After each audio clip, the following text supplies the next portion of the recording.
All right, how's everyone tonight? Bob is back. Another live interview tonight. This one I think you guys are going to enjoy. Even if you catch this on the recorded version, watch this one through. It's going to have some good information on it. I've got Steve with me. Steve is takes care of a course called Biker Down First on Scene, I think. No, Biker Down. So it's just called Biker Down. It's a first aid course for if you happen to be riding with somebody goes down, you got somebody on site that can help until the first responders get there, take your helmet off without breaking a neck, whatever the case is. That's what these guys are going to teach us. So let's bring up on stage our good friend Steve. How are you, Steve? Bob, I'm doing great. Thanks for having me on. And you nailed it right there in the intro, brother. Yeah, man, I thought that was such a good idea. And every time I see the ads come through on my timeline, I'm like, I've got to get a hold of this guy. And you were gracious enough to say yes. So I appreciate that, man. I really do. Thanks. No, and I can't claim any kind of fame on coming up with the idea. This was created 11 years ago by UK Fire and Rescue. They've Nice. been delivering the course, Biker Down course, at over 56 locations I might. across the UK for the past 10 years, and it's making a big difference. They're already reporting over 30% of people who've taken the course have used their training, not only Wow. once, but a lot of times twice. So it's making a big impact over there for the UK riders. And I got to give a shout out to the guys in the UK Fire and Rescue for coming up with the idea and also being gracious enough to allow us to take on the curriculum, Canadianize it a bit, and bring it to Canadian riders. Oh, so you were in contact or with the people in the UK and brought it right over here, did you? That's right. Yeah, I was involved with them on a side project, and I learned about Biker Down and the impact I was having in there. And the guys ride; they're all riding the big bikes, and I just fell in love with it. And I thought this really addresses a gap that we have here in Canada and North America. You know, we encourage folks to wear some half decent riding gear. We encourage folks to take some advanced riding lessons if they can. Budget permitting. Yeah, But unfortunately what? these But days. but there's nothing in between where I've got the gear, I've had some training, but now I've gone down, or my riding mate's gone down. Like, what the hell do I do now? And that was sort of what I saw was the big need that we could bring Biker Down over and make a difference with it. Right now this fella that popped in and said hello, this Mike Ball. One day we're gonna we'll put a link. He was in a tumultuous wreck some years back in California, and as a result, he lost from his knee down. I think on his left leg, man. And so, and what was it? A couple months later, dude, he's back up on his dyna, and he was going for it. Heel toe shifter, and he went for it, man. Total respect for that. But he's got photos of. Maybe I'll see if I can find a way to get him to send them. I can post them. But he's got photos of him kind of sitting up on the sidewalk with his leg not there and a big puddle of blood. And I think he was waiting to bleed out, man, because his shoulder got screwed up along the way, and he couldn't get his own tourniquet on. Oh, yikes! And, Yep. and I think everyone else had, and they froze up, and everyone was just standing there watching the guy, right? Yeah, that's part of the problem is just kind of getting people psyched up to be able to stand up and respond. Gotta like total respect for that. And with the Biker Down training, we kind of get people to wrap their heads around the fact that they're going to see some major bleeds. They're going to need to get down and do some CPR, and it can get messy. And, there may be a day where you're just not up to it to respond, but at least you could go and direct some traffic or do something else useful if you're do something. Some people puke on blood, right? But like you say, you can do something. And even just telling Mike's story there. So it happened March 6, 2021, 28 days out of the hospital. And he jumped back on a scoot. That's respect. And he's also helped me tremendously with all this YouTube stuff, and I always love him for that. But you can even pick up how to make sure you don't die yourself. Yeah, that's it. We do teach a lot of reactive stuff. So incident scene management is one of the big modules where we teach you how to manage that scene like they do in first responder community. So you don't cause collateral damage. You don't necessarily get hurt yourself when you're responding, because that adrenaline dump kicks in when you roll up on an incident scene. And if you Right. just kind of go willy nilly without a plan, you can end up being collateral damage. So we teach that. But definitely one of our modules called the Thinking Biker is all about conspicuity strategies. I mean, sure, some of us don't like to throw on any high visibility, but there's some other science of why we're not seen on the roads. And it really is a science. It's engineered right into the way that human beings view things. And so we talk about saccadic masking and looming and some other things that really help riders be a little bit more prepared when they're out on the road. Because if you're not, game on all the time, as you know, Bob, you're likely to go down. It's just kind of inevitable, unfortunately. It's a very it's unforgiving, right? Yeah, it is unforgiving. You don't It's want to drop unforgiving. your tension at any time, even if, on your own or in a group. Totally. So you guys went out there and you learned the science. So did you have time? How much of that do you want to explain without doing your whole course on an interview? How is it that people don't see us? So we only have a small part of our eye that actually has high resolution vision, and it's called the fovea, and it's like a tiny little dick in our eye. I'll just call it what it is. Yes. And so typically what happens is when you pull up on an intersection, you're scanning left to right and right to left. Maybe half a second is what the usual Yeah. car cager will do. And when we turn our head this way, we're actually not seeing the whole image. Our mind fills in these blanks called saccades. And basically, because we have such a small profile as a motorcyclist or someone on a bike or a pedestrian, we get lost in these saccades. And so that's oftentimes why someone will pull out. We get that T-bone at an intersection or a junction, and Right. the rider gets launched over the hood, and it's because they actually disappeared because of the way our eyesight's engineered. It's pretty freaking amazing, really, when you What didn't you dig into it. it, yeah, now I want to dig into it more too down the Yeah. road because it's and I catch myself doing it in my car, but because I ride, I do the double look. Yep. But only Yep. because I ride. Well, and you know what?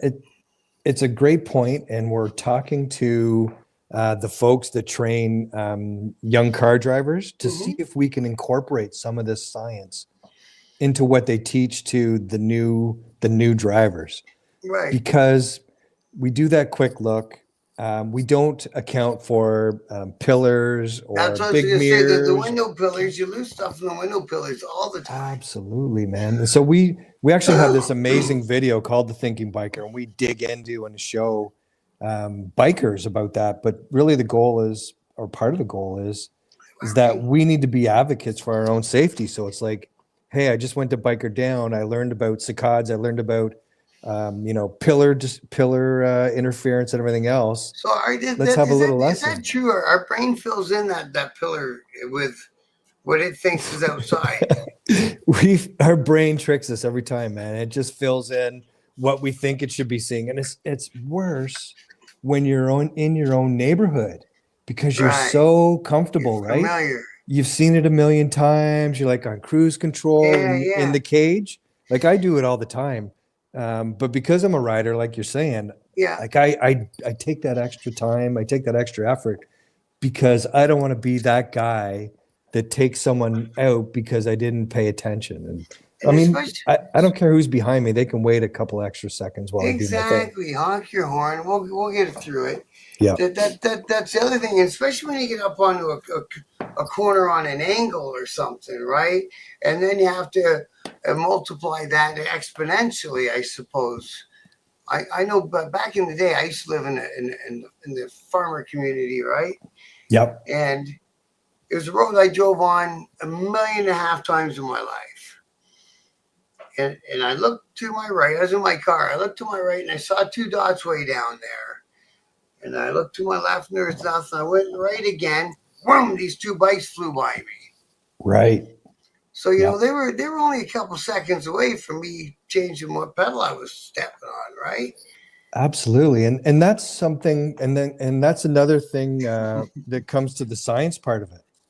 Because it's such a thin profile and coming at speed, the way the human evolution was is that we were trained to look for predators or look for food in the lateral. So you can just imagine swinging a gun and you're tracking something.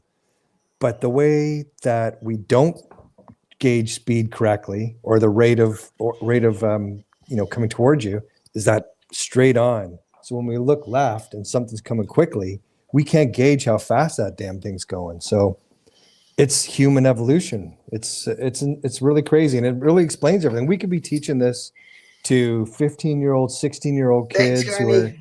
jumping in right on their first driving lessons, and we could really make a difference just showing them that science and making them aware that they don't know what's happening, but they need to just give it that second, third look. Have you heard of that thinking? And I tend to agree with it. It's actually a meme, but I tend to agree with it. If you know when you got kids and they're counting red slug bugs and whatever we used to do, teach them Yes, how to count motorcycles when they're kids. absolutely. I love that. In fact, someone wrote a children's book about counting motorcycles. It's on Oh, Amazon. It's like beautiful. $11, and we gave away a bunch in a contest a while back. But you're on the money there, Bob. If you incorporate that into that in the car games with your kids early, we're just going to be creating a whole different generation of And aware riders. Because and last quite summer honestly, was brutal, man. Last summer was a bad one in Canada. that was nasty. We had, I think that was the record number of fatalities. It'd be Um, every morning I'd wake up and open the news app, and there'd be somebody somewhere in Ontario yeah. didn't make it through the night on his motorcycle. Like, what the hell? Yeah. Yeah. I mean, the tragedy, it's tragic. It's tragic. We're losing brothers and sisters and pillion riders. Yeah, and you But know, on the flip side, and I mean, this might sound cold, but it's what appeals to the politicians and the actuary sort of people, is that if we can shift a fatality to a major injury, and there's about 372 motorcyclists who pass on average every year in Canada. If we can shift 30%, and that's the goal of Biker Down, 30%, we want to save 30% of those lives. We're talking $38 million of hit to taxpayer dollars from direct and indirect social costs. I mean, it's kind of cold to look at it that way. We'd yeah, rather yeah. save the 72 lives, but that's the It's kind of, cheaper for the government if we die. it's cheaper if we actually live, believe it or not. Oh, if we live. Yes, it is. So it's like $1.5 million of transportation fatality in Canada. If we Hey, can move Mike. that to a major injury, we're looking at like Hey. $62,000. And so that's something that makes what we're hoping with Biker Down, is that's something that makes, Ministry of Transportation Ontario and the insurance companies stand up and say, yeah, let's invest in this. Let's save biker So lives through empowerment. wow. So you're doing a lot more than just giving a first aid course. You are. Dude, we're trying to change the world here Like for the bikers. you're very deep on this. You've thought about it. You've done a lot of research. This is Mike, who just joined us on the stage. Hey, What's going on, gentlemen? Great, This, great conversation so far. thank Especially, you, bro. good to see you, Mike. especially from somebody that's got a few legs. You know what I mean? Yeah, yeah. Ah, right. See, I like it. Wow. He's been down it. Yeah. So now, Mike. Yeah, you can put your own pictures up of that. Those pictures are unbelievable, man. Here, okay, give me a second. Re-add me because my camera's lagging. So let me do this. What, removing ad you? Yep. Is Uh, that better? nope. Let me reset. Let me refresh. Yeah, no sweat.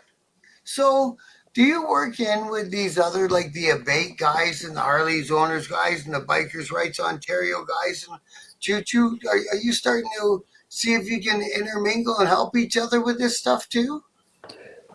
I think there's definitely Want me to move you, Mike? No, just go ahead. Okay.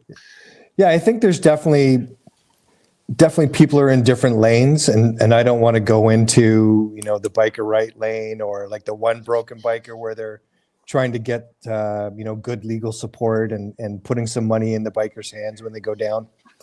That's Yeah. great. I think there's a way for us to all work in harmony, and Well, certainly that's what I mean. Yeah, work Yeah. together and help each other, right? Because those Absolutely. are some people I want to get on for an interview along the way too, because I think Yeah. that's another great idea. So if you go down, your insurance might give you a hand, but chances are they won't. And who's going to buy next week's groceries, Yeah, you need that immediate help. I had a right? really good friend of mine went down in Ottawa. Um, he's been laid out off work. He does heavy construction excavating. Right. He's kind of like hanging on by the skin of his teeth while his lawyer does his thing. And I shot him some grocery money, and I hope that the community kind of stepped up. And certainly when you look at the One Broken Biker group, they do kind of come in with a care package and give you a bit of a Yeah. lift when you need it the most. But damn, Yeah. Bob, when you're out, and like Mike, you got to kind of struggle on your own there. Well, Right. Mike's lived it, man. Yeah, man, I feel for you. I can't even imagine. How was it down there for anyone giving you any sort of proper hand? It was depending on yourself and family. Absolutely.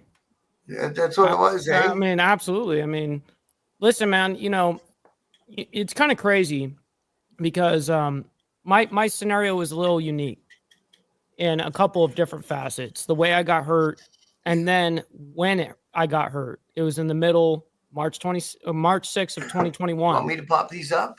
So you can in a minute. Okay, shit. Hang on. No, you're good.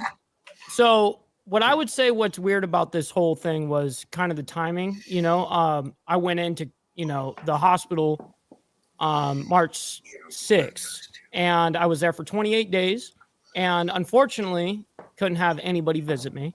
My parents weren't even allowed to visit me because of the COVID restrictions and all that shit. Right.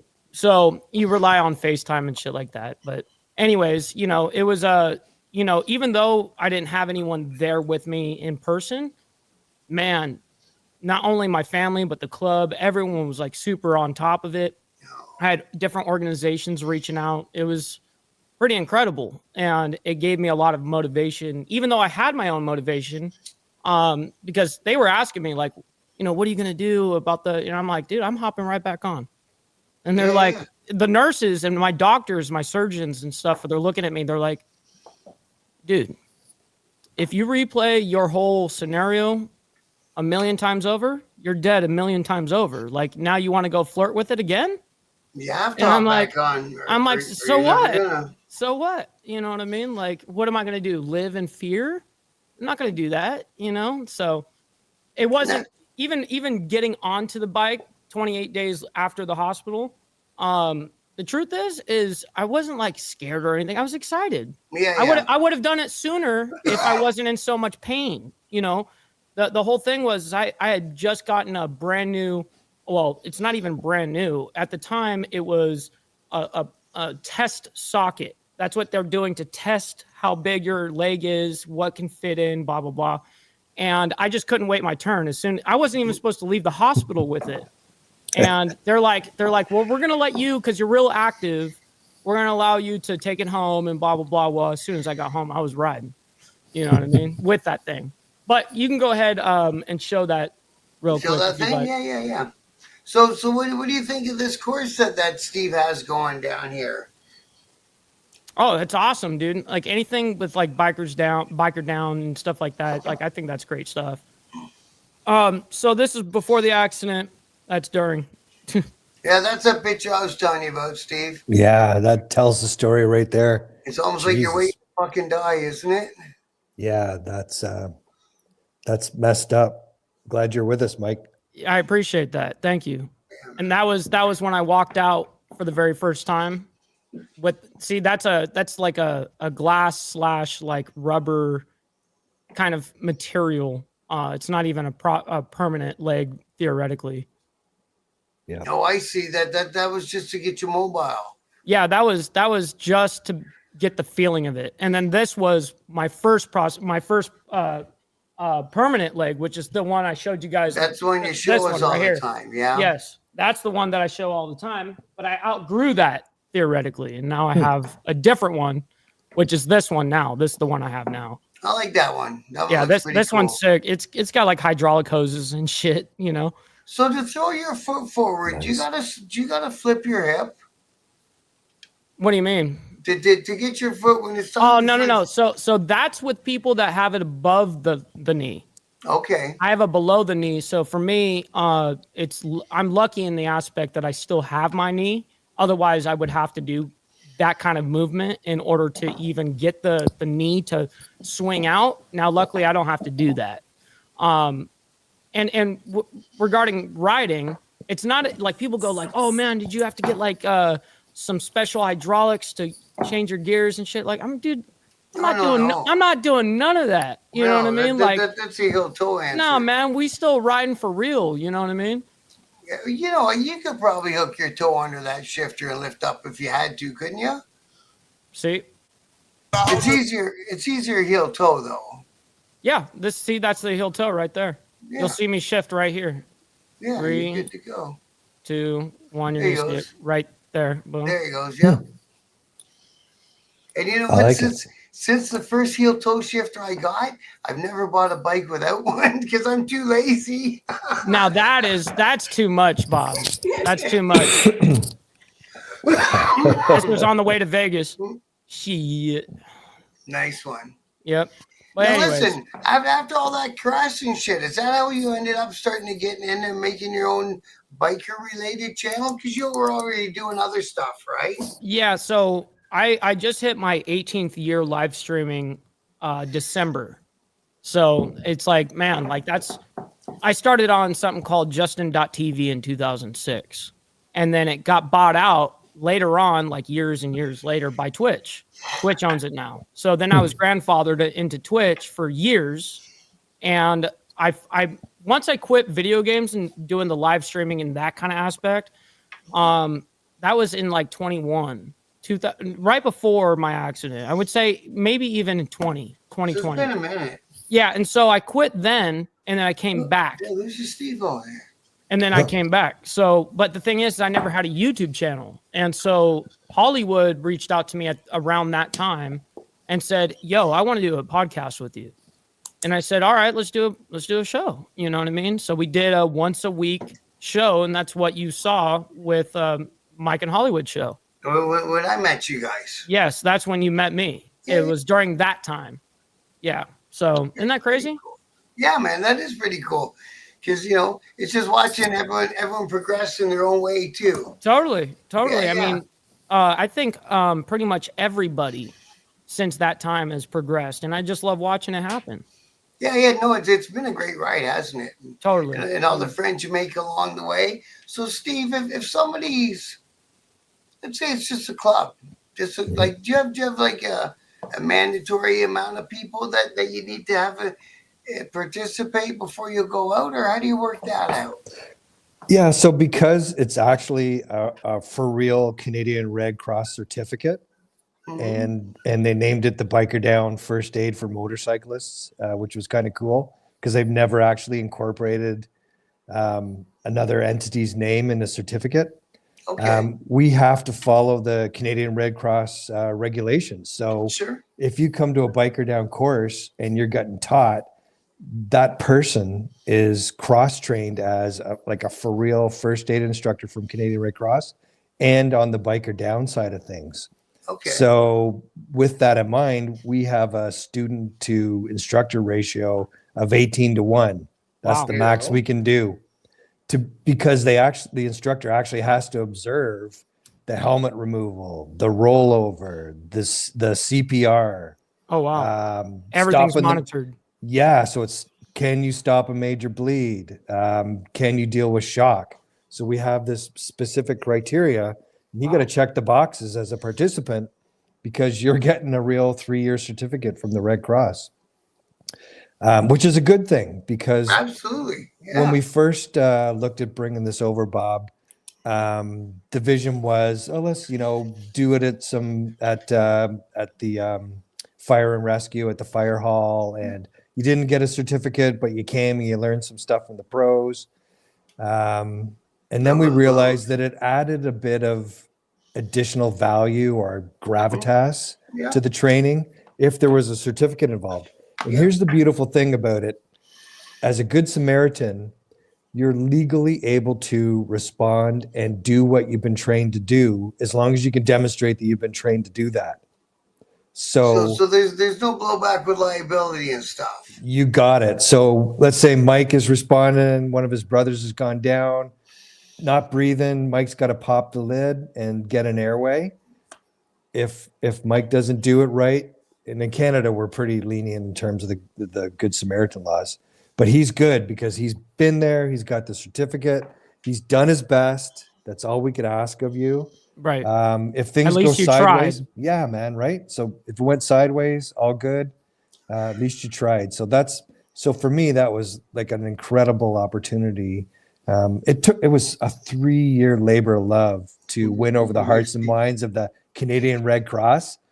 They're so you had to convince them also, eh? Well, it didn't take a lot of convincing, but because it's like such a big beast that it needed to go through a lot of red tape and decision making. You've done a lot to put this together. You started in England. Yeah, started in England. You came over here and convinced the Red Cross that you should be under their banner. Yep, and convince them to invest money internally to take the UK curriculum and Canadianize it and make it so that it could be something that they could certify. So they went, you know what? To us, this is a humanitarian program. They'd never done anything like this before. Kind of added a real cool factor to the Canadian Red Cross, right? Because they're like teaching kids how to swim and they're teaching standard first aid. And now they're working with bikers. It's like, man, get the leather coats on with the Red Cross. We're rocking it. But they put their hand way up and they said, yeah, we believe in this. We love it. We can make a difference. And they invested like probably $100K internally to craft this and train over 200 people to be able to deliver the Canadian Red Cross piece. It's massive what they've done. I just love them to pieces for it. So I have a question. I know that this is primarily a Canadian channel. So mind me, this is would be irrelevant to what's going on here. But do you guys happen to have Biker Down in the United States? So there are sort of smaller groups doing quasi kind of Biker Down stuff. I can't think of the names off the top of my head, and they're doing great work. But the goal here, Mike, was to get this thing lifted off in Canada, test the shit out of it, to make sure that there's no point of failure, get the buy-in. And what Canadian Red Cross is doing is they're saying, American Red Cross, we built this first aid piece. Right. So they'll present it kind of. That's right. Right. Yeah. So we're gonna go down to the American Red Cross and say it's ready to go. It's turnkey. Yep. And how can we work with you to bring this across America? Because you just like 20x the number of riders, or 100x the number of riders. Right. And the fatalities unfortunately go up with that. I think there's like 5,000 riders or something per year that go down in the States, which is insane. Yeah, it's a lot. So this is something that your long-term vision is to end up with some of your instructors in America and keep it going that way. 100%. No, we have to do it, Bob. And that's beautiful, man. And kind of like there's some side benefit to this because, and you'll get this. You open up a dude's garage and he's got the Harley, but then in Canada you might have a sled and he's doing some winter stuff, or he's got the ATV, he's got the side by side, and so it doesn't matter if we're teaching it in the theme of motorcycling. Right. What you learn from the first aid piece and scene management, it's going to help you in the winter. It's going to help you out in the backwoods. Well, you imagine everything. All them kids who like to ride off road. Yeah, it'd be beautiful for like you say, getting the helmets off, concussions, head injuries. Head injuries are bad, man. Yeah, they are. The kids here in Canada are getting really hurt bad on the ATVs. There's some really good safety programs going on right now. I have one biker down instructor here in Kingston, Ontario area who wants to bring this to the school boards, where we're teaching the young lads who are ripping it up in the backwoods on the ATVs some of the biker down stuff. Why not? Yes. Especially like we said in the intro, Bob, if we're teaching a little bit of that science, and these kids are also getting behind the wheel in the cages, this is like a win-win for these guys to be able to learn this, guys and gals. Totally. Yeah. You're right. Yeah. See, way back when, Wishbone put a comment on, and this is how I used to ride when I was in the club. And I'm sure you did too, Mike.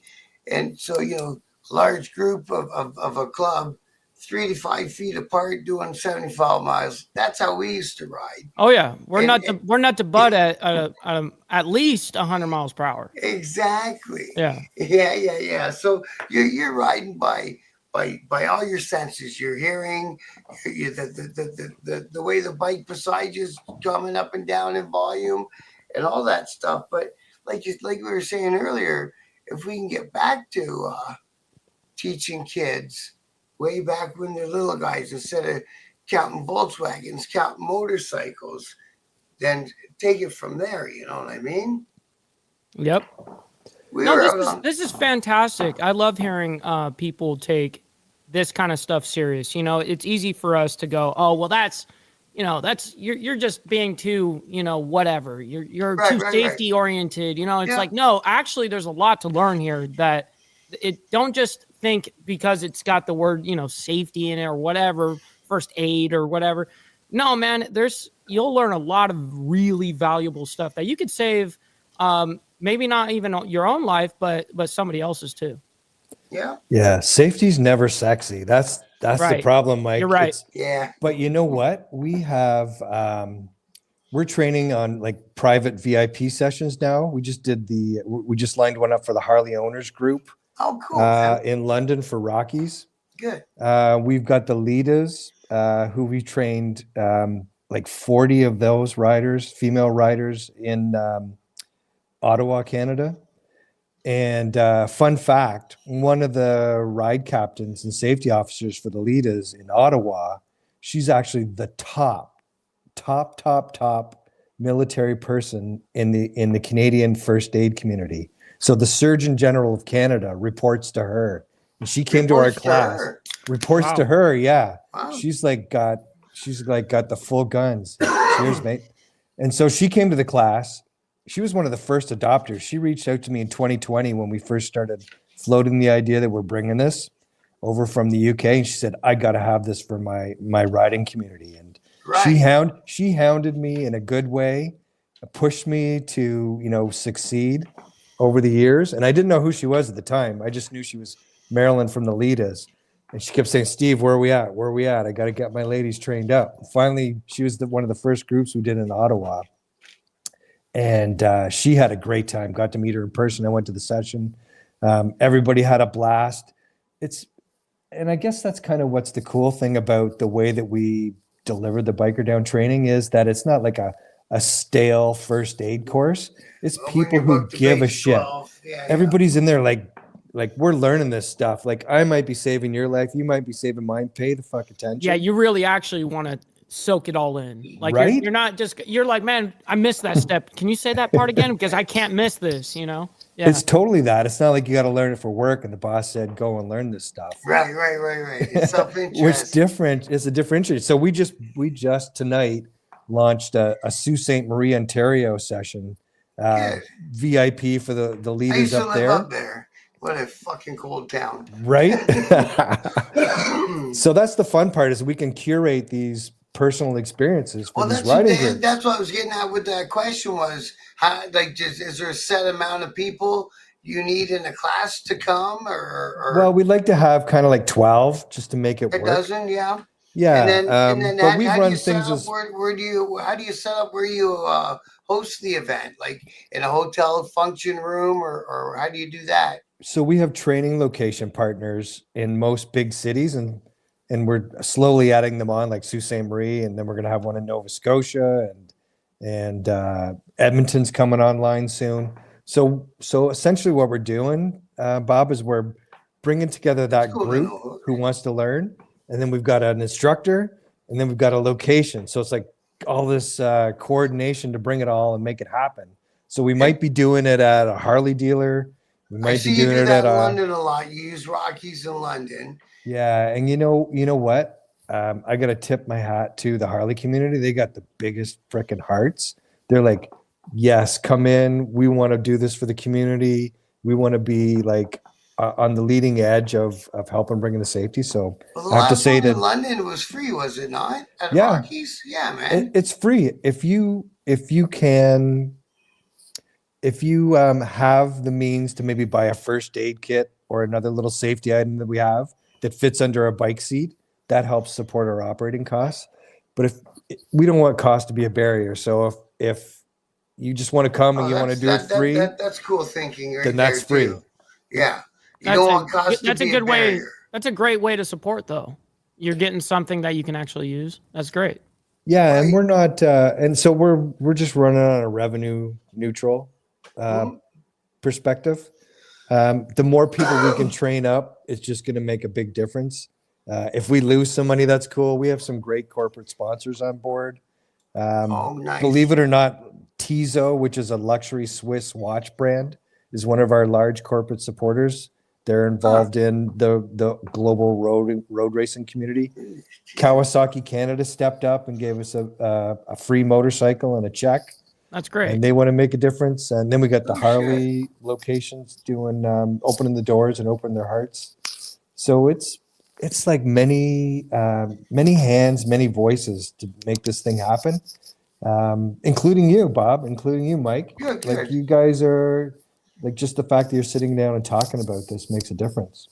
Well, that's it. I just and like I say with my channel, I want to show people the good side of bikers and help as many bikers as I can along the way.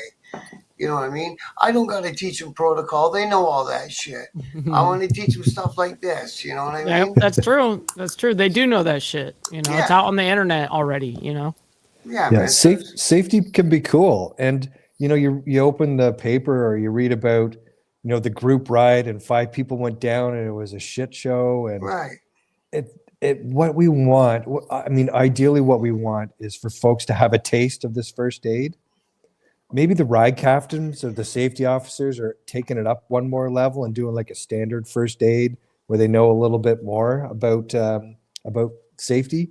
How does someone become an instructor?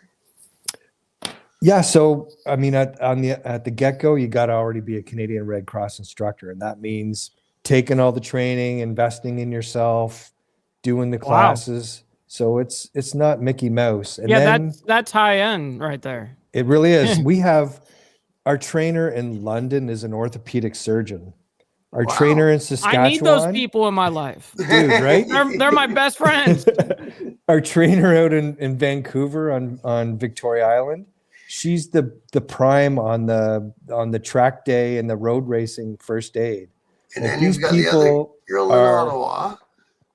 Yeah, in Ottawa, I've got Eric and Jim, and they're both ex-military, like top combat medics. Oh, I thought that girl you were talking about who helped you get it all going. Oh and all yeah, of that. course, Marilyn. Yeah. So these are people who are in the first responder community, in paramedics or beyond, you know, and they're saying, I want to get involved in this. And they're spending their own money to take that training through the Canadian Red Cross. And it's a slight charge. It's no big deal. But we're not paying them a ton of money. They're doing it because they give a shit. They're doing it because they want to make a difference. It's not a money maker for them. This isn't a money making thing at this time. It could be, but at this time. Yeah, no, it'd be nice to have a little excess so that we could do a little bit more, and maybe that would include like a free tourniquet to people who attended. But you know, that's down the road. We'll just get this thing some wings and we'll see where it goes. Well, see, and that's what I like about you already. And we just met. Is you're not doing it with dollar signs in your eyes or in your heart. You're doing it with people's lives in your heart. That I respect that a lot, man. Well, you can easily tell, you know, very off the bat, you know, especially us bikers that are in this world, man. You can read people. You know, that's kind of our job. Yeah. And you can definitely tell that you are about the people for real. Like I can just tell, you're somebody that really Got it. genuinely cares. So that's Oh, hats off, man. thanks for the kind words. I appreciate it. Sometimes the path you choose in life is not necessarily about making bank. Right. And that's just where I'm at. So it's all good. And you know what? It brings folks like you guys into my life and I get enriched from that. So Right. I really back like at you, that bro. part of it too, bro. I really, Yes. really like that part of it. My favorite Is, part about it. Totally. is we're all a bunch of guys that kind of give a fuck, right? Right. You know what I mean? If I was doing this for money, I would have Oh, packed yeah. it in ages ago, Oh, right? dude, I would have clocked out 15 years ago. Said, yeah, forget about this, I'm man. doing it. And see Carney's message. He lost a brother in front of him 3 years in May. Three Oh, man. brothers that year due to distracted drivers. Yep. So do they have? I'm sure in the states, it's state to state, but they have distracted driving laws. Yeah, down there, Mike. Well, theoretically, it's I don't know what it's actually called other than a phone ticket. You know what I mean? Like, let's say you're distracted on your phone. Yeah, you're That gonna costs get. you $1,000 in Ontario. Yeah, I mean, if they see you that you're holding your phone up like that, Yeah, or like yeah. filming or something like that, yeah, you're gonna get pulled over. Yeah. They don't like that shit, and rightfully so, actually. Well, those ones are killers. I hate people that sit there on their phones while they're driving. It's like, dude, you can be on your phone any other time. Like what? Anytime. Like you can be doing that when you're sitting with your worthless self. You know what I mean? At home, doing absolutely zero. Just look at your phone then. And there's me, a T-shirt, and 80-mile-an-hour asphalt under me. I don't need you to pull out right now. Right, please pay attention. Yeah. Yeah. Absolutely. Much as I go on about safety, I'm the first guy to get on my bike with my sneakers and my T-shirt and ride away. That's how I still ride. Exactly. Hey, listen, I don't wear pants or anything. Like I refused it. So like in Southern California, we have a very strict dress code. There's everyone has to be in the club style West Coast ordeal. I mean, it's like everyone's in the same jeans. Everyone is in the same shit, like same boots. You know what I mean? Eh? Yeah. So it's very uniform, and so it's kind of funny that I was the only West Coast guy that was allowed to ride with shorts because of my leg. Kids your leg, yeah. But yeah. I mean, I can wear pants, but I'm like, dude, I'm not gonna hide that shit. Like even right now, I'm in shorts and it's 20 degrees out. You know what I mean? Like I'm a year round. So Mike's in Alabama, and he said our weather got drunk and showed up at his house. Yeah, I just moved here 8 months ago. So Did it snow? I grew up in Southern California. It only snowed one day. Oh. It snowed one day, and then it was gone the next day. It was fantastic. See the video of that guy ice skating down Canal Street in New Orleans? That was nuts. That sounds crazy. Yeah, man. I hear right now there's parts of Florida that have fucking snow. I can't believe it. And then Hook's in here with the chat with all sorts of really good info too. There's a few things you can do online. I guess that's an area you guys could probably branch towards, but you can't do your whole course online because there's a lot of physical contact. Yeah, we looked at it and we have moved one module called the Thinking Biker to an on-demand video just to leave more time for the first aid piece. Because what happens is we teach the incident scene management and there's a lot of anecdote sharing and storytelling and Q&A. And then we go into the first aid and people are really engaged and asking questions. And so we thought, oh man, this is going to a 4.5 hour course. So we decided to shift a video to the on-demand piece. But, part of my mission on this, Bob, was about community building. And doesn't matter what you ride, you can imagine rolling into the Harley dealer or the Suzuki dealer, and you may come from all sorts of different backgrounds, but you're like team building in this first aid. It's an experience, and you walk out of there with new friends, and it's new eyes on like the Harley brand for a lot of people who maybe never taken a look. So it's great for them. If you look at the stats and I really feel for the industry right now because we're in tough times, and you see that dealers are shutting down, and it's going to get worse, I think, for it's getting worse, 2 more right? years in Canada. Yeah. Yeah. So part of our value proposition to the folks that come on as training partners is that we're bringing 18 people in. If you look at the industry stats, 1 in 5 is going to make an impulse buy of some kind. Yeah. So the cash register is ringing. So that's really important to me. Even if it's And just that's a T-shirt. totally right. Get a Harley Something. hat or something else that, a gift for a loved one. And that's kind of what I feel is important. So I don't want to move to that full online thing. Then it's just cold. It's disconnected. AI.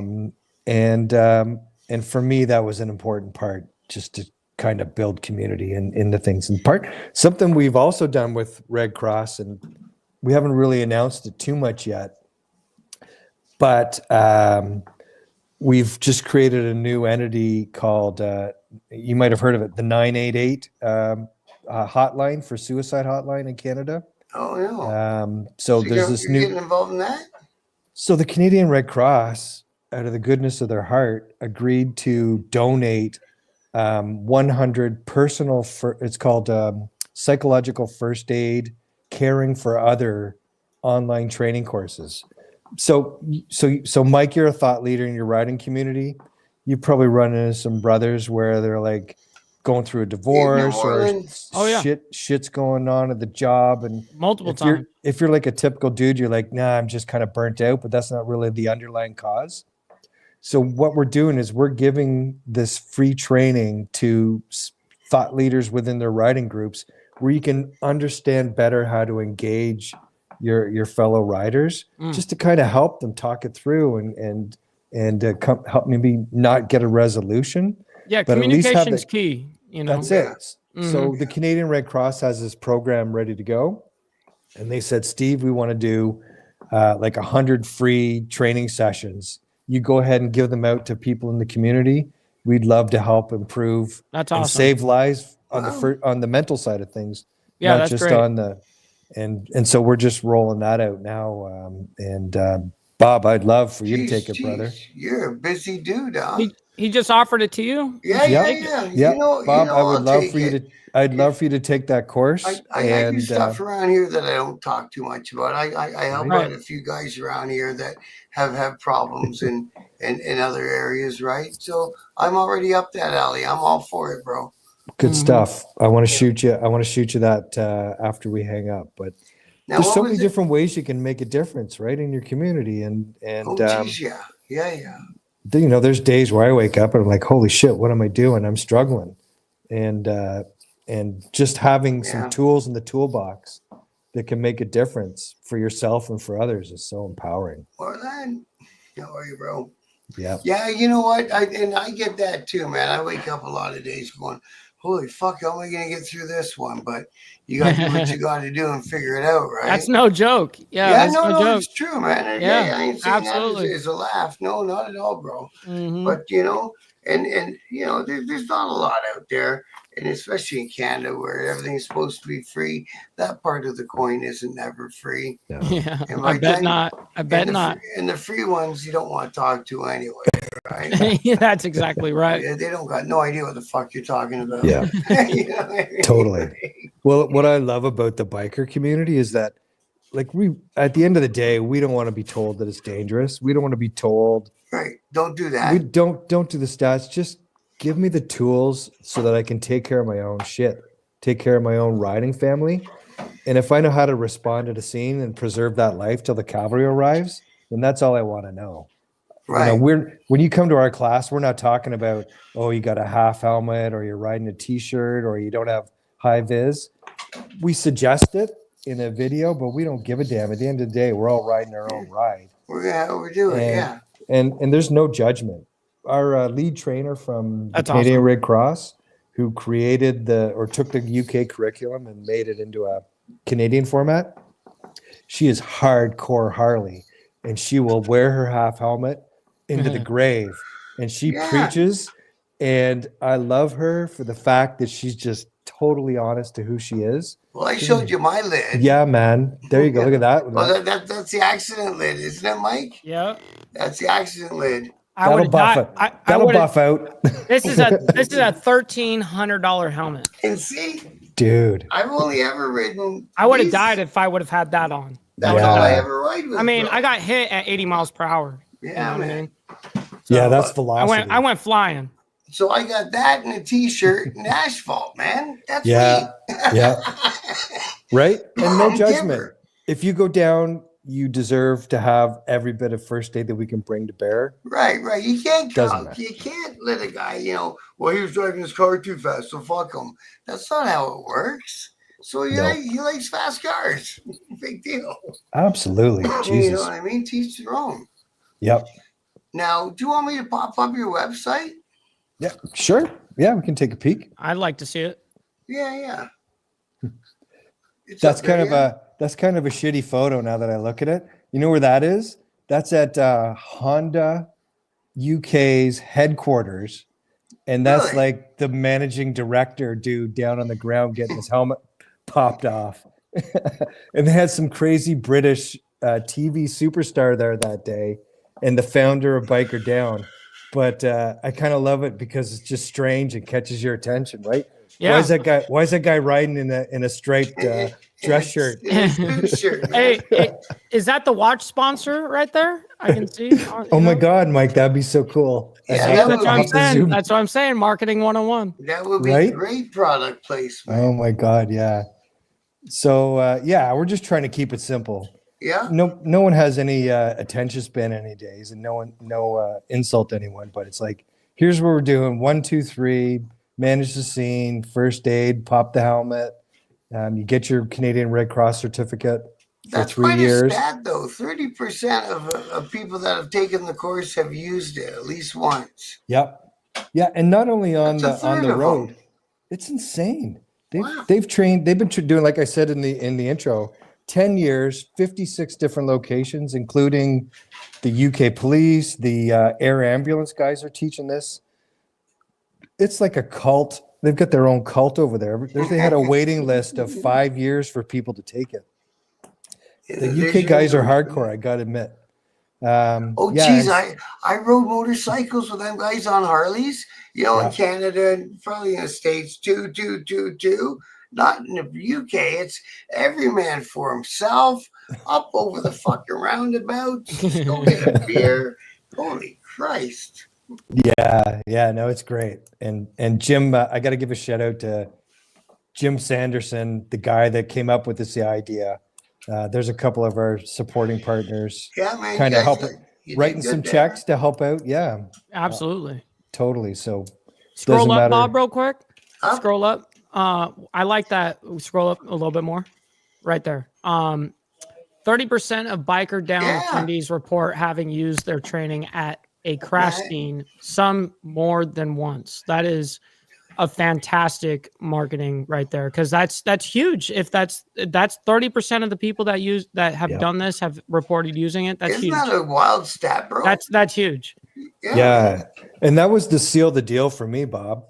Well, when that we would did a seal the survey. deal. Yeah, we actually did like a really thorough survey of the UK biker down riders who took the training before we really brought this thing over, and it's legit. And we had people like writing in saying, not only did I use it at a motorcycle incident scene, but I did CPR on a dude at work because Right. they knew how to do it. So Mhm. it's not just about being out in the road and making a difference. It's in the house, It's every day. at work. You got it. We should Right. be teaching this stuff. We should be teaching first In aid general. in general at high school to kids. It should be like a Right. gotta do, Yeah, it should be like a class that we grow Yeah. up with. You know what I mean? right? should It would be. be. I'd be down for that. Me too. That's what I mean. So there's and the other thing, a lot of parents now are trying to get their kids into motorcycles. So kids are getting off the bicycles and onto a little mini bike, a dirt bike, and working their way up through their life. It Yeah. keeps them out of the wrong side of life. You know what I mean? We got to grow the sport, and Exactly. and the new generation doesn't necessarily want to own any kind of transportation at all. Yeah, no so kidding. we gotta encourage that. And if you can if you can add a level of geez, what am I trying to say? Where parents feel that it's not as dangerous as maybe it used to be, Right, Sure. right. then then we're going to have the kids buying a bike and participating. It's going to be good for all of us. I met a guy at the bike show. He's got a camp out somewhere near Barrie, and he teaches kids how to ride dirt bikes. Oh, That's that's fantastic. Yeah, man. I love stuff like that. Yeah. That's the thing. What else do we need to see? You want to go scroll it down? Or cool. go Yeah, to the sure. Well, About I mean, page? there's some sponsors, and there's Jim, the guy that created this thing. I'll give you a little story on Jim. Okay. Jim was out on a ride. He's an avid rider. There's like 30 guys. He's British. Yeah, he's British. Yeah, Yeah. but he's a hoot. So they're ripping along in a big group ride. Someone's like overriding their abilities, goes down. Jim leaps into his firefighter mode. Sort of delegates tasks, manages the scene, performs the first aid that he did, and kind of just held tight until the professional first responders arrived who were on duty. And afterwards, everybody jumps on their bike and kind of went off on their own way. And he's riding back home. He's like, "Holy shit! What I did isn't that really that much of a big deal. We could teach this to anybody." And he kind of had that light bulb moment. He took it to his boss, and he kind of ran the idea by them, and they fed it up the UK chain of command. And Jim got tasked to write some initial curriculum on how this whole biker down thing could work, and he's the dude that made this thing happen. Really, eh? He sold it over there, and they started like doing the initial training, and it grew. And they're legends over there now. It's like a badge of honor to do it. So Jim's the guy that came up with the idea, and I'm just riding on his coattails over here in Canada and the US. No, that's awesome. Yeah, Obviously, you need people to spread the message, and you're a big key component of that, for North America. Yeah. We're Get it started. We're all preaching now for sure. So I remember a couple summers ago, we just went out on a ride with me and my buddies. So there's 2, 4, 6 of us. So we're just flying down one of those back 2-lane paved highways, not thinking about much. Then all of a sudden, there's only 3 of us. And I'm going, what the hell? We're looking around. So we finally slow down. Not very smart guys, us. So we finally slow down. And this guy slows down beside us. He goes, "Are you missing your riding buddies?" We're like, "Yeah." He said, "Well, one of them's in the fucking ditch back there." Oh no! Oh man, I believe it. He wasn't hurt. He bent. A good thing crashed bars and he wasn't hurt. But man, oh man, it could just happen out of nowhere, right? It was a bright, sunny Sunday afternoon. Yep. Nobody was going fast or that's when you get smoked. You get complacent, right? Yep. Or you're doing a little wind therapy, and you're, you really need to think about why you're riding. Sometimes when you get on the bike, if you're riding because you're angry and you're trying to shake some demons off, Totally. Just don't. Just let that sit for a minute. Yeah. If you hit the registration square up in the top right there. Yeah, up in the top right. Yeah, that was a hard thing for me. I used to get pissed off at the house. You know what I mean? I get livid with the old lady or some bullshit, and then I'd hop on the bike. That's the first thing I did. So yeah, I can attest. But that, luckily that didn't correlate to my accident. But no, that's good. That's good. I was coming back home from a club ride, so it. But I've been in close calls from doing what you just said. Some phone call at the house I had to get from my buddies back home. Dyna back then, I jumped on it. I was hammering it through the gears, and there was nowhere to go. The guy in front of me stopped. I was like, fuck. Yeah. We made it. Yeah. I know it's always good to think about why you're riding and taking a pause, just if you're riding for maybe the wrong reasons. And I've done it myself. I can't tell you how many times I've crashed. I've been down on the street when I was 16, slid my bike under an OPP cruiser back in the day. That's our provincial police, Mike. It'd be like a state cop down there. That was not a good thing. And then I decided to take it to the track, and I would ride above my limits, on that thin edge. And what do you ride now? So right now I'm riding a MotoGP simulator. which is a product from Italy, and basically it allows you to have the full lean, fork compression, shift gears, rear brake, and you're riding against a game called MotoGP 24/25. So it's another side business that we've created to help support Biker Down. You do some cool. training with that. So what are you training with that?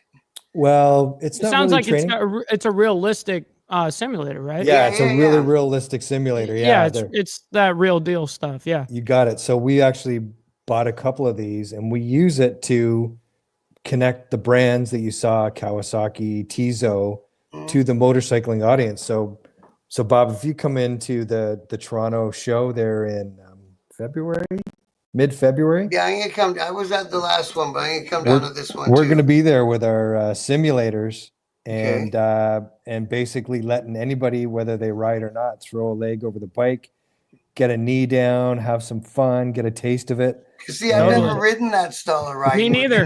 I've never done it. it either, but I've seen it. Yeah, man. So it's a different thing. We can throw any bike on there, but it's gamification, and it's about getting people excited and having an experience when they come to the show, right? Did you go to were you guys set up at the one in January? No, we didn't do the January show. No, we're doing the Toronto show and then the Montreal show later at the end of the month. They had them fuckers in the ball, eh?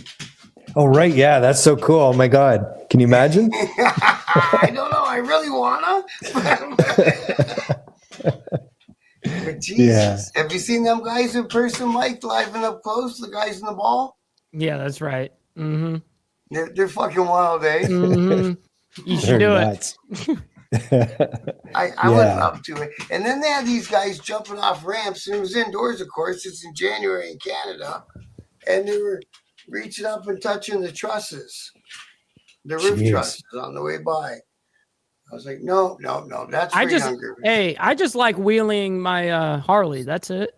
You know I've never even done a wheelie, bro. Oh, dude, man. I'm not into wheeling Harleys used to be my thing. I just want to ride that fucker down the road. Hey, there's nothing like popping up an 800-pound motorcycle and riding that bitch. And then after I did a street glide with a radio, I was like, I don't even want to fucking totally not safe oriented right there, by the way. There's no judgment. You got to get your thrills where you get them, man. But you know what I found last summer, and I got to track him down and find him and get him on here, is some guys that have a course to teach you how to wheelie your Harley. Oh, wow.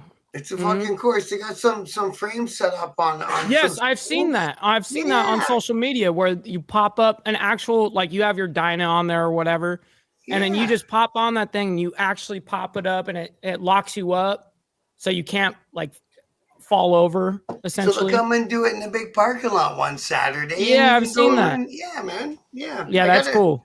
I got to track him down somewhere. I got to get him on here for an interview because I got to ask him first and foremost. Yeah, you got to learn how to pop that clutch properly. You know what I mean? Why wheelies? You know what I mean? Why do we only want one wheel on the ground? Because it's freaking cool, because we're savages. You know what I mean? Just dudes are savages. Yeah. That's kind of the site. It's like, it's Mickey Mouse. Okay. It's like, here's what we're doing and here's where you register. Mickey Mouse, you add anything more in there and people are like, woo, where the hell am I going? Everything is what it is. Well, and sometimes you make them uninterested with too much information. Oh yeah. You know what I mean? So you don't want it to look like a bill that came in from the president. You know what I mean? You don't want that. Totally. How many years have you worked on that? Yeah. Read the small print, you know? Yeah.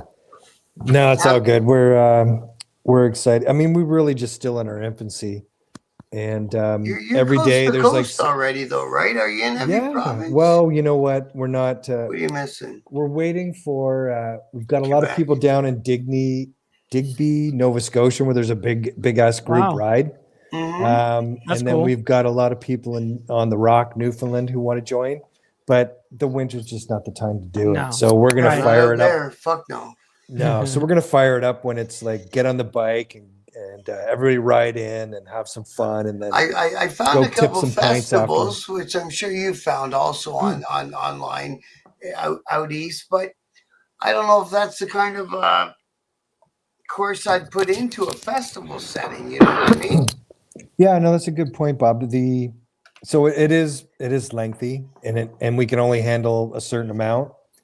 So it's really not conducive to load it into a festival. It's better to just maybe have somebody there talking about it. To let people know it exists. Yeah, and all yeah. that Here's stuff. where you Yeah. can do it. Hit your local dealer, and we have so many people writing in, and they're saying, "Wow, I want to help promote it, Hey, or I how want are to you, bro? volunteer, I want to teach it," and that's what I love about the That's what motorcycling I'd be community, interested in. I'd be interested in teaching it. 100% right? I would be. Yep, I Well, would be. get your Red Cross instructor thing. You'd be great at it, man. Yeah, I'd be very interested in that for sure. I would And the be. instructors get paid, No, that's even a little side right? bonus, Yeah, right? no, we respect the knowledge, experience, skills set of the Canadian Red Cross biker down instructors, and we pay them actually above what they make on the other courses because that's how much we love them. And that's fair for one thing. You got to be fair if you can, right? And now, so yeah, I guess going back to that same question, I keep circling around it. Yep. So if a group like one motorcycle club, Yep.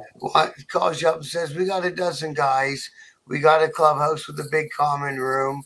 Will you Yep. come and do us a course?" 100%. So we would set up, we just throw up a blind registration page that no one else would see.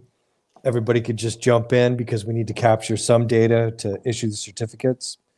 We would coordinate the instructor to come in. Again, doesn't matter who the hell you are and what you ride or anything else about it. We just want to train up. If for some reason you don't want to have your name on a certificate, that doesn't matter either. Let's just train you. We don't need to capture any freaking data. It's better at the end of the day if you know how to do CPR and stop a major bleed, and that's it. Like And we're this group, so and so riding club is going to host a poker run, and yeah, we got our road captains here, and etc. You know what I mean? You can kind of help them guys get themselves set up. absolutely. Yeah, we can do that. We're ready to just freestyle. Just have to reach out to Steve at bikerdown.ca and let me know what it is you want to do, and we'll just see how we can make the thing happen. And that's kind of what I'm going to try to get in people's ears. You guys are doing a thing every Friday in Tilsonburg. 90 bikes roll out of the Legion, right? Yep. So make sure a couple of them got some first aid kits and some training, right? Oh, you know it.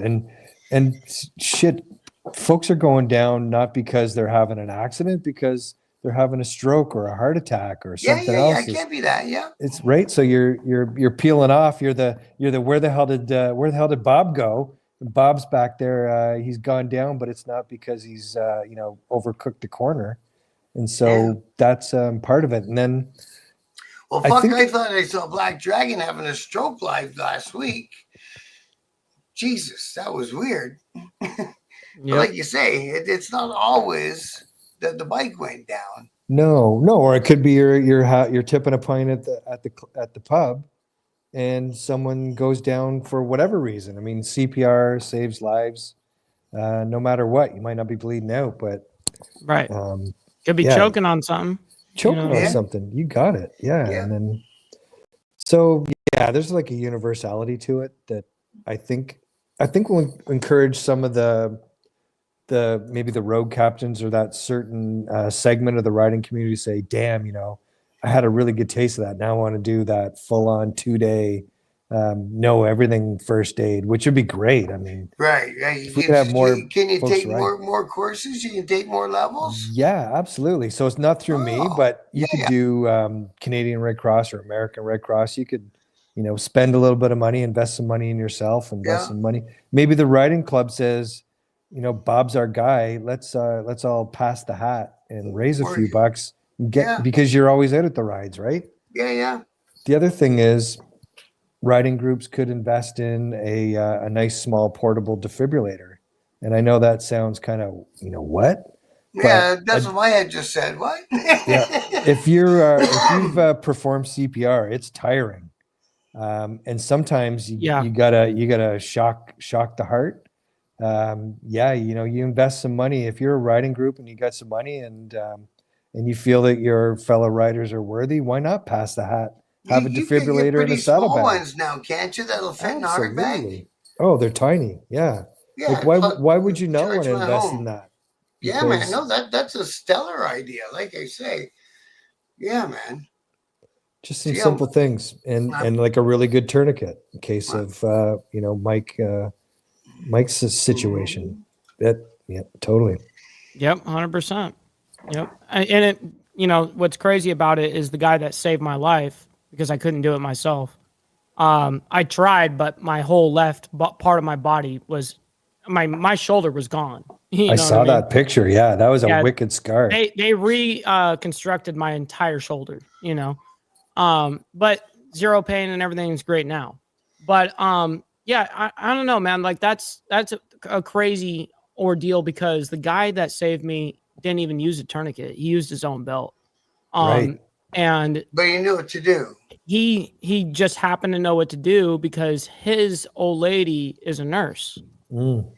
And so it's crazy because with the amount of people that just continue to drive while I'm bleeding out, like with the garden hose, I mean, it's literally spewing straight across into the street. And people are just driving by like every day, nothing happened. Christ, And then the one guy, apparently I didn't know at the time, but I guess I flew past this guy and he saw like this whole thing that happened in front of him. What, he saw you flying through the air after the Yeah, he saw the whole thing. He saw the whole thing. Crazy. And he was on his electric bike and he happened to be wearing pants that night because it was March. It started getting cold, in California. You know what I mean? It was a cold night, and so, yeah, he's all cold at, 62 degrees, Jeez. Yeah. So, and You're then in your shorts. yeah, I'm in my shorts and stuff. Yeah. But no, anyways, he actually was the one that did it and pulled off his own belt because he didn't have a tourniquet on him. Now, I mean, Wow. I'd imagine that it would have been a lot easier if he would have, because I have a real tourniquet now. You know what I mean? Of course, I mean, don't go through you that. turn them? The proper one isn't supposed to Well, turn? I'm sure there's all sorts, but this it's like a belt that just instantly like kind of folds together. Yeah, it's not a complicated thing, but having a proper tourniquet is way better than using a belt. I promise. I mean, he had to pull his entire. I mean, he almost snapped that belt with how hard he. I mean, we're 240-pound man pulling as hard as you can against a kid that's 140 pounds or whatever. Like he was laying it in, and I was looking at him. I was looking at him. I'm going, I'm gonna die, and he goes, "You're not dying today." Love that. I was like, wow. Yeah. Yeah, it was crazy. How long did it take for the EMS to get there? Felt like eternity. Yeah. But realistically, I think it responded in like 10 minutes or something. Yeah. Yeah, you're lucky. You were within a service area. Oh yeah, I was in straight concrete jungle. I'm in the city. Yeah. But some of our back highways, they got to send the ambulance to come fetch you up. Yeah. Well, I mean, I was only a block and a half away from home when it happened. I had rode 720 miles that day. And it's that's fine. Fucking cliche. It's not a cliche. No, it's not. It happens close at home. It does. Yeah. But what's crazy about that is usually it's because you are being you let your guard down. You let your guard down ordeal. This case was totally a wicked case. Like this was a 73-year-old lady, 3 times over the legal drinking limit, hit me at 80 miles per hour and T-boned the leg off at the scene. Like it wasn't like she turned in front of me and then I ran into her and then flipped over her hood. No, she actually did an illegal left turn and hit me exactly in the leg because I'm riding a Dyna, so I've got mid controls. You know what I mean? So my leg is straight up and down, and she cut me right in the, Jesus. Crazy. Well, blessed to be alive. Yeah, totally, man. When we were doing our homework on this Biker Down thing, we were checking out all the international studies and really wanted to give it a good think because you can spend a lot of money going nowhere, bringing ideas in that don't float or don't fly, right? And the United Nations do this sort of review of emergency and road fatalities, and they actually highlighted in their recent decade of road safety that emergency response is one of the biggest issues right now.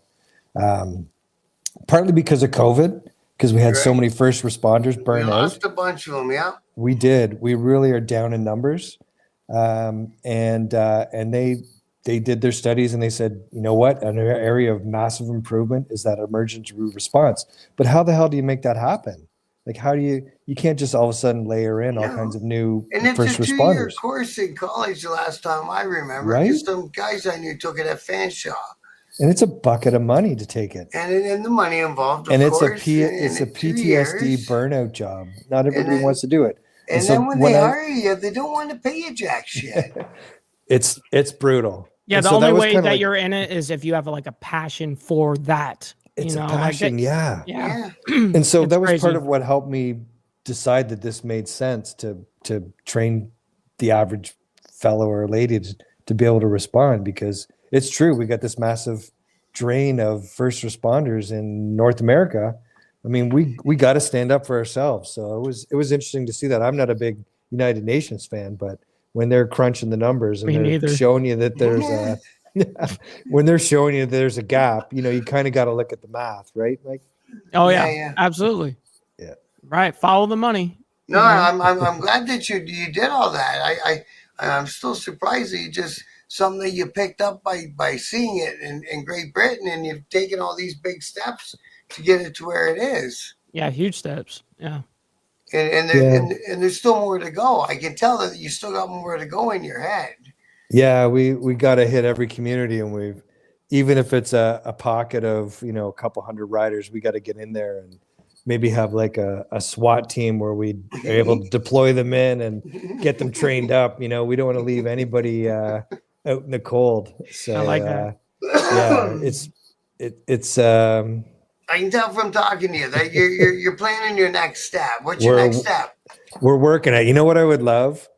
What's your And next step? I know I you would got love one. it. I would love it if Harley Corporate North America said, we want to make this a Harley program, Right. and we want to offer it all the dealerships, and we think it's valuable, and have them kind of backstop it in some way. That would be fantastic. You know, That you would can be kind good. A of, little bit of PR, and I'm sure you'd be a full room every time. you got it, right? New eyes in the brand, and I think it's a goodwill thing. But you know, my mom read me a story when I was a kid called The Little Red Hen. I don't know if you guys know this one. I'm 58, and basically the story goes like this: Little red hen finds some wheat, and she wants to make a cake, and so she's like, who, talking to the other farm animals, who will help me grind the wheat? And everybody's like, not me. Who's going to help me, you know, do this in the recipe? And they're like, not me. And then she's all finished. And then the farmer, and then she says, who wants to help me eat the cake? And the farm animals are like, me. And little red hen basically says, fuck you. So Right. sometimes it's a little red hen endeavor. You know what I'm saying, Bob? Yeah, man. Well, you can't let people take your work and say, "Look at how fucking good I did." yeah. Yeah, a lot of people don't want to step in until the cake's fully baked. So we're Right. almost there. Yeah. A lot of people don't want to hop on a not moving train. They want it to be moving. Yeah. You know what I mean? Like, Yeah, I get it, but Yeah. yeah, we're growing.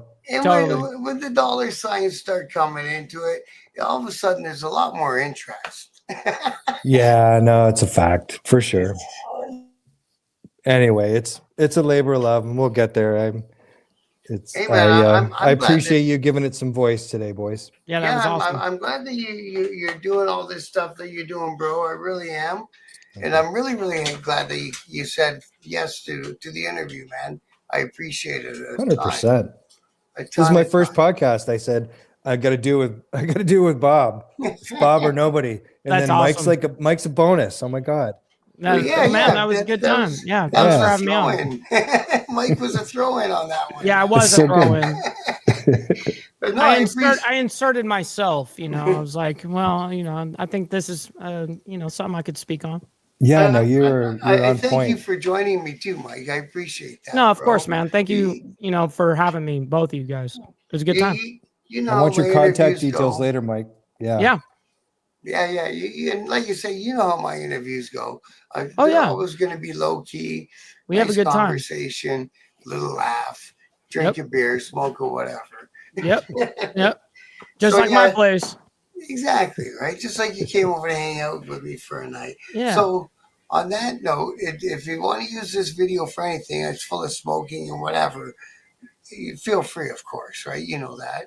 And if you need some sort of file sent to you, I'll figure it out and I'll get something, or just share it off of YouTube or the Facebook group, or either or. And Absolutely. what else you got? I think we're gonna kind of tie it up. Have you got more stuff?